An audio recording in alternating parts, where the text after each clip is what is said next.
Bagaimana melakukan survei kelautan? Survei kelautan sendiri merupakan suatu rangkaian kegiatan pengadaan data kelautan dengan tujuan akhir berupa data informasi untuk dipublikasikan.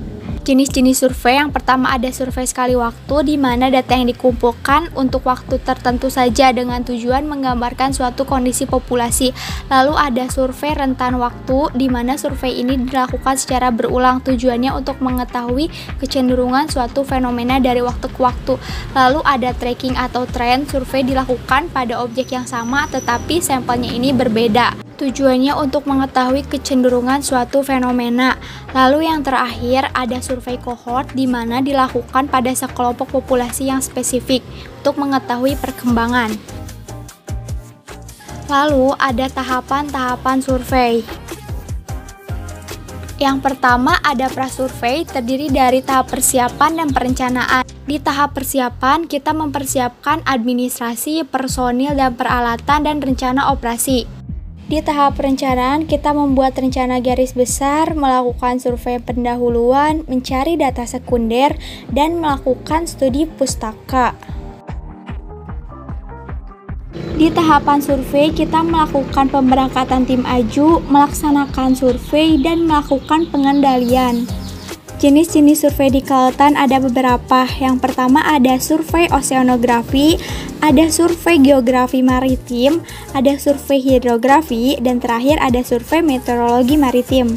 Setelah pasca survei dilakukan pengolahan data yang bisa dilakukan langsung di lapangan ataupun di laboratorium. Output yang dihasilkan bisa berupa laporan deskripsi hasil survei, laporan deskripsi hasil pelaksanaan survei, peta, dan publikasi survei baik berupa jurnal, infografis, dan lain sebagainya. Keselamatan, kesehatan kerja, dan lingkungan atau biasa disebut dengan K3L. Nah, K3L ini yaitu ilmu untuk upaya mencegah kecelakaan, penyakit akibat kerja, dan pencemaran lingkungan, serta aktivitas yang dilakukan dengan selamat. Kecelakaan pasti ada karena sebabnya, dan penyebab kecelakaan harus dicegah sedini mungkin. Lalu selanjutnya ada tujuan K3L di lingkungan kampus. Yang pertama ada aktivitas akademika untuk mendapatkan informasi tentang kondisi dan bahaya pada aktivitas kampus, sehingga menjadi sadar dan peduli terhadap keselamatan dan kesehatan diri sendiri, orang lain, serta lingkungan. Yang kedua, ada kewajiban instansi memberikan informasi untuk melindungi seluruh aktivitas akademika dari bahaya yang mungkin timbul. Yang ketiga, mengurangi dan mencegah risiko kecelakaan dan pencemaran lingkungan. Lalu selanjutnya ada meningkatkan kompetisi dalam hal K3L. Nah, yang terakhir meningkatkan budaya K3L untuk mendorong produktivitas dan daya saing di tingkat nasional dan internasional. Nah, prosedur yang harus selalu dilakukan, yang pertama ada plan, yaitu membuat rencana yang baik sebelum memulai bekerja. Yang kedua ada do, yaitu melaksanakan pekerjaan sesuai dengan rencana. Yang ketiga ada cek, memberikan hasil pekerjaan apakah sesuai dengan rencana.